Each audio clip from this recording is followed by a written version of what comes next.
Well, at this point in time in history right now, do we need super geniuses? Do we need the elite? Do we need the most educated people in the world to see what's going around to help us through these times, these days, these last days that we seem to be in, where earthquakes are happening constantly in various places, where we seem to have disaster upon disaster, tornadoes destroying whole cities, people dying in starvation by the millions, famines, plagues, everything, just like the Bible says. And here we are in these days, we have a Muslim president, and don't tell me he's not, but we have 27 mosques that our money, the United States taxpayers' money, is being used to rebuild mosques and to promote Muslim agenda.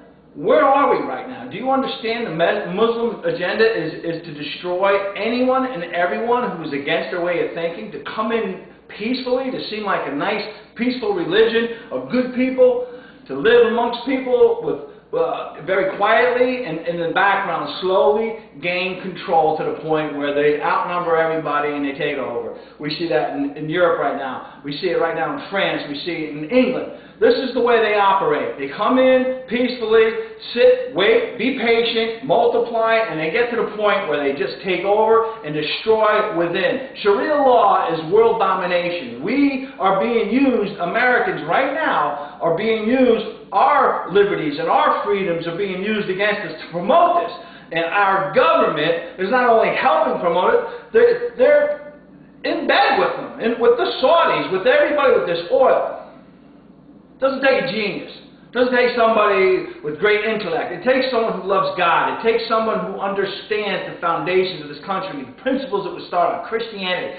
Our president said that this is no longer, it's not a Christian nation. That is a lie from hell. This is a Christian nation, and the only way it's going to be saved is when Christians rise up and they rule and they do things the way the Bible describes in a loving fashion. We can get through this as Christians. The Constitution cannot be run. Democracy cannot be run by corrupt people. It was designed for people who have righteousness and are honest. And if a bunch of honest people can get together, we can rule this country and we can take it back and bring it back to the foundation it was, where everybody benefits. And no law, from Sharia law or any other law that's about domination, has the ability to take over and slide. We should destroy all these mosques. They should be gone from the face. They are an affront to God. The moon god is where they're from. Look it up, people. Get wise. I'm not an educated person, but I can see this. Certainly the educated can. You can. Look things up. We got the internet. Look it up. Let's do it. Let's find a way to save our country and bring back the freedoms that we enjoyed. The Christians have to do this. Not only do we have to do it, it's going to be done. This country's not going to go down. It's not going to happen the way they think it's going to happen. Christians will rise up. The people who love God and are saved by Jesus Christ and follow the laws of the Bible and understanding and love and goodness for all mankind will come together. The government will become Christian. We have to take it back to what it was. The original foundations that created this government, that created the Constitution, were all biblically based. And if we get back to the Bible, get back to the normal, easy, loving, look out for your neighbor type of lifestyle that is prescribed in the Bible, how can we fail? The problem is we try to outthink everything. We don't want to follow God as a country. We want to follow ourselves. We want to chase money. We want to live good. But guess what? That's coming to an end if we don't finally get this together and bring it back to the beginning, to where we belong, with God leading the way. A moron can lead this country as long as God is telling him what to do and he follows it. Everybody, anybody can rule this country if God leads them and shows them step by step. And he surrounds himself with godly men and women that they could come together and go over all the different problems and solve them according to the way the Bible and the way God would show us. We can do this. But are we willing to turn back to God? Are we willing to actually just say we're incapable of doing this ourselves? We need to come back to the faith that was brought to the fathers in the beginning. Our founding fathers were all Bible-believing, Bible-reading men of God, righteous people. Not perfect, but had the ways of God and the Bible directing everything they said and did. This is what we need. If we don't do this, we are gone. It's over. America, as you know, is over. We already have a Muslim president. And we have a congressman that swore his allegiance on the Quran. The Quran has about 20 or 30 verses in it that talk about destroying anybody who doesn't believe in what they believe in. So the freedom of religion allows them to come in. Our forefathers didn't realize the Muslims were going to be out there coming in and doing what they're doing. They are against everything we stand for. They're taught by their Quran to sneak in, live peaceably with people until it's too late before they can take over and do their will and dominate Sharia law. You women want to run around with burqas on and have no rights? Go ahead. Hillary Clinton's promoting this 27 mosques are being rebuilt as an outreach, using it for an outreach to the Muslim world. They don't care. They'll take our money. What about the people in Joplin? What about the people over in Alabama? What about the people in Japan? Okay? We need to use this money wisely. We just throw it away to people who's hell-bound to destroy us if we don't become like them. This is, what are we living in now? It's like a nightmare. Let's wake up, America. Time to wake up, please. We need to get righteous people involved. We need to vote the righteous people in, people of God, people who only base their beliefs system on God, the Ten Commandments, and the Bible. Anything else is destruction. And when we say anything is possible with God, here's a company here, Global Green Oil. One of my partners for my Garden from Eden is involved with this company in the development of a system and a technology that basically can be pulled up on a flatbed truck to any garbage dump, any garbage facility, any landfill in America, and take the carbon-rich material in the landfill, all the scraps except steel and glass, like chicken litter here they have, pure chicken litter from chicken coops, they're putting in to the system to create oil and syngas. As this gentleman pours in this chicken scraps, you'll see that this will be transformed into the richest oil.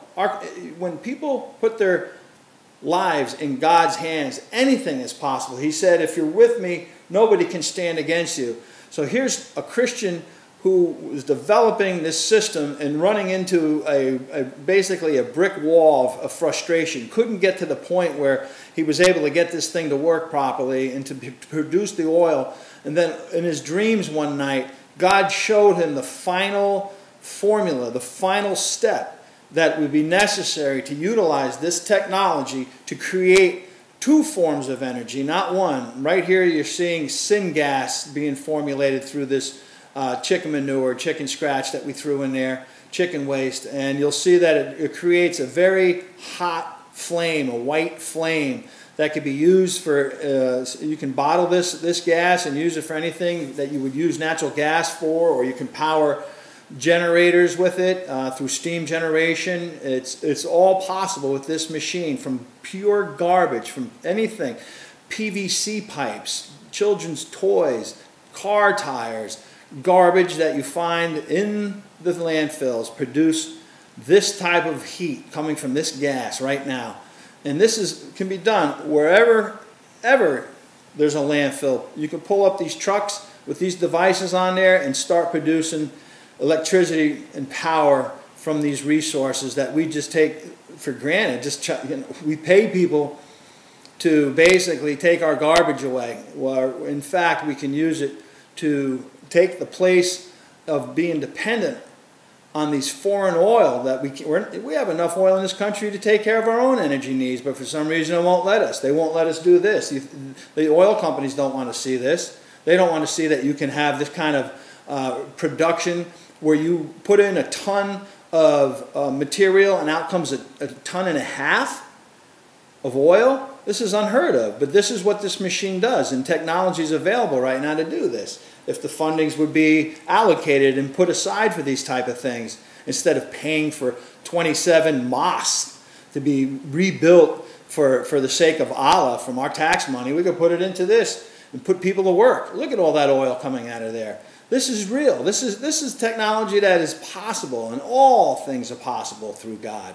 These gentlemen are Christian. These gentlemen have put their lives in God's hands, and God has done a tremendous work where you can take scrap, garbage, throwaway, stuff that we just don't even want, and they can take it and turn it into pure energy. This is amazing technology. This is available right now. The people of God have put this together, have designed this, have used this technology, and it is for real. And it's just wonderful to be able to know that if you put your life and you put your dreams in God's hands, if it's possible, if you're in His will, anything can be done. And He will give you and us as a country anything we need in order to get out of this debt, to get out of this unemployment levels that we have. Put people to work, to farm, to grow good food, and to produce our own energy through these different technologies. I just can't see how this device is real.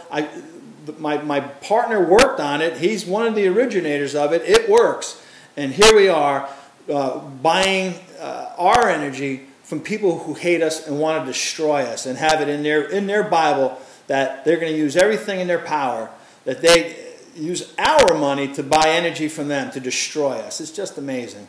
This is possible right here and right now in America.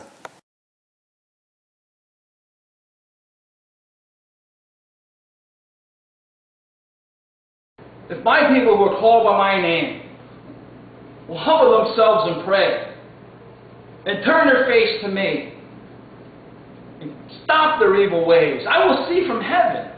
That's what God says. He'll see from heaven, and I will forgive their sins, and I will heal their land. We need to be healed. We need to turn back to Him and His ways of righteousness and love and mercy. We need to do this, or we're gone. This United States of America, the Constitution, is thrown out the window. Gone. The Muslims are going to take over from within. This is how it happens. I pray to God with all my might, all my being, all my soul, that righteous people will rise up and we can take our country back, to bring it back where our children play in safety, and where people can enjoy downtown and be out in clean air and eat good food, healthy food, drink good water, and spread prosperity around the planet the way it should be. I pray this in Jesus' holy, most sacred name. He is the life, the truth, and the way, and no man can come through God. Come to God except through Him. Period. Anybody else have something else to say? It's unbiblical. Sorry. You're wrong. Jesus is the way.